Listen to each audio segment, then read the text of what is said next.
100 शब्द प्रति minute dictation start करते हैं 5 सेकंड बाद।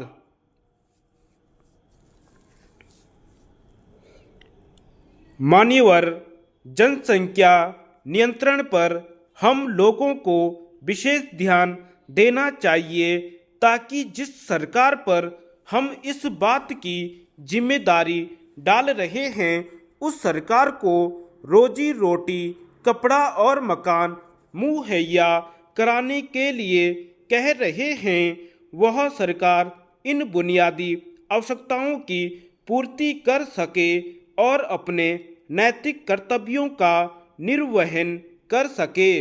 यद्यपि यह बात कही जाती है कि हमने आर्थिक रूप से, तकनीकी रूप से, वैज्ञानिक रूप से बहुत प्रगति कर ली है, लेकिन ये सारे दावे निरर्थक और व्यर्थ हो जाते हैं जब हमारे देश के बारे में यह व्याख्या की जाती है कि इस देश में रहने वाले सभी लोगों के लिए न तो मकान है, न उन लोगों के लिए कोई रोजगार उपलब्ध कराने की व्यवस्था है और न ही हम सभी लोगों को पर्याप्त रोजी और रोटी उपलब्ध करा पा रहे हैं।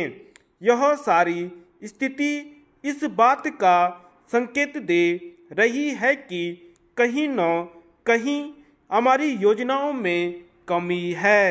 इसलिए योजना आयोग को विशेष रूप से इस बारे में ध्यान देना चाहिए।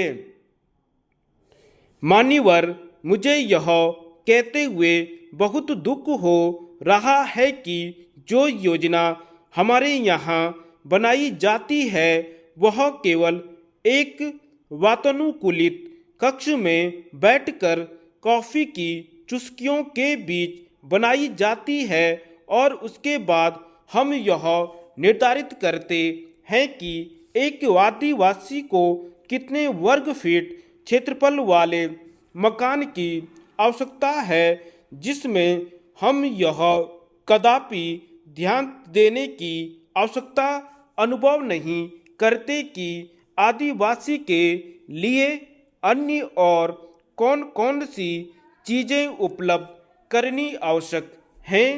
जहां आदिवासी के मकान के लिए हम कुछ वर्ग फीट क्षेत्रफल नियत करते हैं, वहीं हमको यह देखना चाहिए कि वह आदिवासी मुर्गी पालन के लिए कितने क्षेत्रफल जमीन की आवश्यकता अनुभव करता है।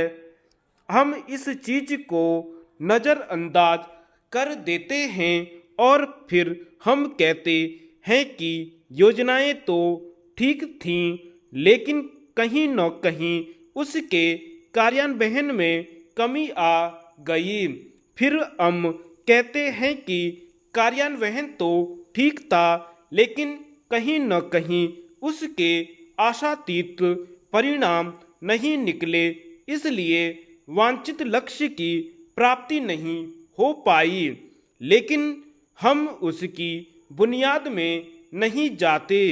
योजना जिस वातावरण को दृष्टिगत रखते हुए बनाई जाती है वह वातावरण अनुकूल नहीं होता, अपितु वह वातावरण उन लोगों के लिए फिट नहीं होता जिन लोगों के हितों को ध्यान में रखकर हम योजनाओं का निर्माण करते हैं।